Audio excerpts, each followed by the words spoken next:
ఏ అంశమైనా పసుపు జెండా పుట్టక ముందు పుట్టిన తర్వాత అని గీత చెప్పే పరిస్థితి వచ్చిందంటే అది మీ అందరి యొక్క త్యాగాల ఫలితమేనని చెప్పి నేను మీకు తెలియజేస్తున్నా.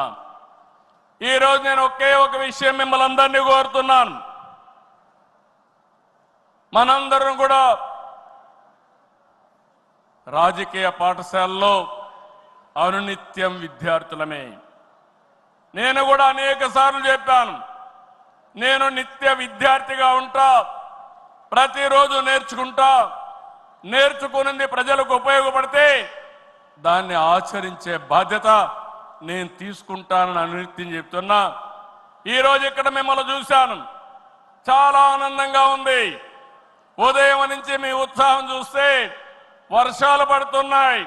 చాలా మంది అనుకున్నారు ఎట్లొస్తారంటే మీ దృఢ సంకల్పం వర్షం పడినా వరదలు వచ్చినా ఏం జరిగినా మహానాడు జయప్రదం చేయాలని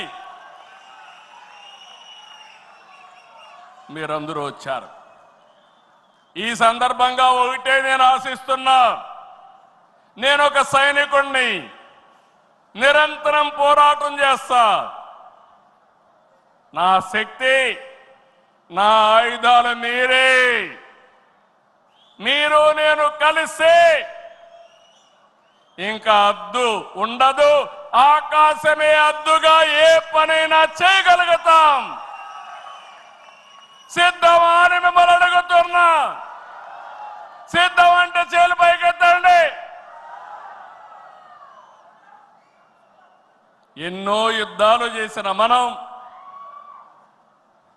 ఎన్నో కార్యక్రమాలు, వినూత్నమైన కార్యక్రమాలకు జయప్రదం చేసిన మనం ఈరోజు మళ్ళా ఒకసారి మీరు ఆలోచిస్తే తెలుగుదేశం పార్టీకి ఒక బ్రాండ్ ఉంది.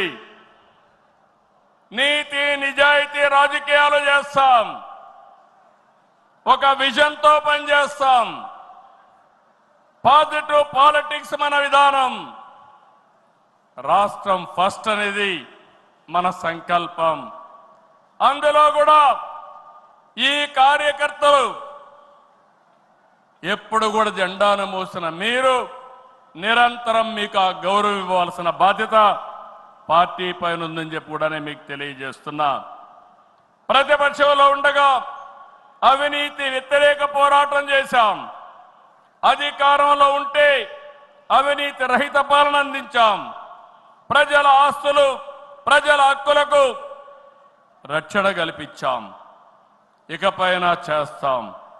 విజన్తో భావితరాల భవిష్యత్తుకు అవసరమైన పాలసీలు తెచ్చాం. పాజిటివ్ పాలిటిక్స్ తో రాజకీయాల్లో విలువలు పెంచిన ఏకైక పార్టీ తెలుగుదేశం పార్టీ. నేడు తెలుగు రాష్ట్రంలో ఏ పార్టీలో చూసినా తెలుగుదేశం యూనివర్సిటీలో చదివిన విద్యార్థులే ఉన్నారంటే అది తెలుగుదేశం పార్టీ సత్తా అని మరొకసారి మీకు విజ్ఞప్తి చేస్తున్నా. మనది మోస్ట్ సక్సెస్ఫుల్ మోడల్. ఇంకొక ప్రూఫ్ ఆఫ్ కాన్సెప్ట్ అవసరం లేదు. 43 ఏళ్లుగా ఏదైనా ఒక మోడల్ ఉందంటే దానికి చిరునామా తెలుగుదేశం పార్టీ అని మరొకసారి విజ్ఞప్తి చేస్తున్నా. ఈ చరిత్ర